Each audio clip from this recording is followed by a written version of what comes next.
SSC ২০২৬ পরীক্ষার্থীদের জন্য কিন্তু একটা বড়সড় আপডেট আছে। শিক্ষা বোর্ড থেকে ফর্ম পূরণের জন্য একেবারে নতুন কিছু নিয়মকানুন চলে এসেছে। তো চলুন আর দেরি না করে সরাসরি দেখে নেওয়া যাক ঠিক কি কি পরিবর্তন আনা হয়েছে, যেগুলো প্রত্যেক শিক্ষার্থী আর অভিভাবকের জন্যই জানাটা ভীষণ জরুরি। হ্যাঁ, এই নতুন পদ্ধতিতে বেশ কিছু গুরুত্বপূর্ণ বদল আনা হয়েছে, যা পরীক্ষার্থীদের প্রস্তুতির ওপরেও প্রভাব ফেলতে পারে। তাই আজকের এই আলোচনায় আমরা চেষ্টা করব সেই পরিবর্তনগুলোই এক এক করে সহজভাবে বুঝে নিতে। পুরো ব্যাপারটাকে সহজ করার জন্য আমরা আজকের আলোচনাকে মোট 5টা ভাগে সাজিয়েছি। প্রথমে বোর্ডের আনুষ্ঠানিক ঘোষণাটা দেখব, তারপর জানব ফর্ম পূরণের গুরুত্বপূর্ণ তারিখগুলো কী, এরপর খরচের হিসাব, দেরি হলে কি জরিমানা হতে পারে, আর সবশেষে ফি নিয়ে শিক্ষার্থীদের অধিকারগুলো কি সেটাও জেনে নেব। তো চলুন শুরু করা যাক একেবারে মূল ঘোষণা দিয়ে। বোর্ডের পক্ষ থেকে ঠিক কী বলা হয়েছে সেটা জানাটাই তো সবচেয়ে জরুরি, তাই না? কারণ এখান থেকেই তো পুরো প্রক্রিয়া শুরু। দেখুন, যেহেতু এটা একটা অফিসিয়াল নোটিশ, এর প্রত্যেকটা তথ্যই কিন্তু ফাইনাল। ফর্ম পূরণ করতে গিয়ে যেন কোনো রকম ভুল না হয়, সেজন্য এই নতুন নিয়মগুলো একটু মন দিয়ে বোঝাটা খুব দরকারি। এবার আসা যাক সবচেয়ে গুরুত্বপূর্ণ অংশে, মানে ডেডলাইন বা সময়সীমার দিকে। কোন তারিখের মধ্যে কোনটা করতে হবে এটা নিয়ে যেন বিন্দুমাত্র কুলপম না থাকে, তাই চলুন গুরুত্বপূর্ণ তারিখগুলো এক নজরে দেখে নিই। আচ্ছা, এখানে কিন্তু খেয়াল করার মতো দুটো আলাদা টাইমলাইন আছে। যেমন যারা আগের বছরের মানে ২০২৫-এর অনিয়মিত পরীক্ষার্থী, তাদের জন্য আবেদনের লাস্ট ডেট হল ২৪শে ডিসেম্বর।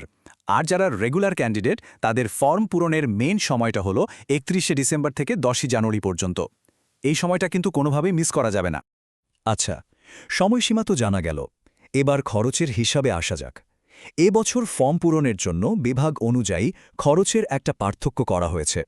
চলুন দেখে নেওয়া যাক ব্যাপারটা ঠিক কেমন। এবারের একটা বড় পরিবর্তন হল শিক্ষার্থীর বিভাগ অনুযায়ী ফর্ম পূরণের ফি আলাদা করা হয়েছে। মানে বিজ্ঞান, ব্যবসা শিক্ষা আর মানবিকের ফি এখন আর একই থাকছে না।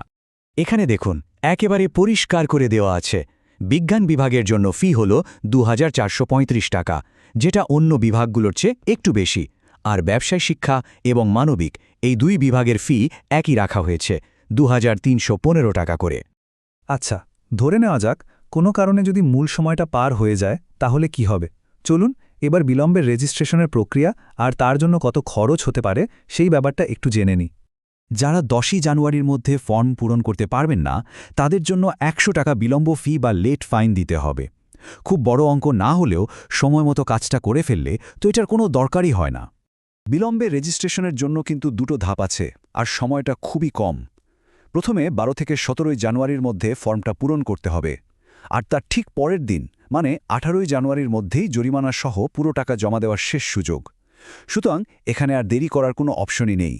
আর আমাদের আলোচনার একেবারে শেষ অংশটা আমার মনে হয় সবচেয়ে গুরুত্বপূর্ণ, কারণ এটা সরাসরি শিক্ষার্থীদের অধিকার নিয়ে। চলুন জেনে নিই ফি আদায়ের ব্যাপারে স্কুলগুলো ঠিক কোন নিয়মগুলো মানতে বাধ্য। দেখুন, এই নিয়মগুলো জানা কিন্তু খুবই জরুরি, যাতে শিক্ষার্থী আর অভিভাবকরা নিজেদের আর্থিক অধিকার নিয়ে একদম পরিষ্কার থাকতে পারেন। মনে রাখতে হবে, স্কুলগুলো কিন্তু সর্বোচ্চ ২৪ মাসের মানে নবম আর দশম শ্রেণীর টিউশন ফি নিতে পারবে। আর সবচেয়ে বড় কথা হলো, বোর্ডের ঠিক করে দেওয়া ফির বাইরে কোনো রকম অতিরিক্ত ফি নেওয়ার কিন্তু কোনো সুযোগই নেই। তাহলে পুরো আলোচনা থেকে মূল কথাটা কি দাঁড়ালো?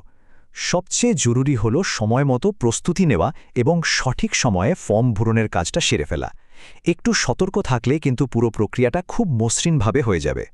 সবশেষে সবার জন্য একটা প্রশ্ন, এই যে এতগুলো গুরুত্বপূর্ণ তারিখের কথা বলা হলো, সেগুলো কি ক্যালেন্ডারে টুকে নেওয়া হয়েছে? সময় থাকতে প্রস্তুতি নিলে কিন্তু শেষ মুহূর্তের টেনশন আর অনাকাঙ্ক্ষিত ঝামেলা দুটোই এড়ানো যায়। তাই আর দেরি না করে এখনই পরিকল্পনা করে ফেলাটাই বুদ্ধিমানের কাজ হবে।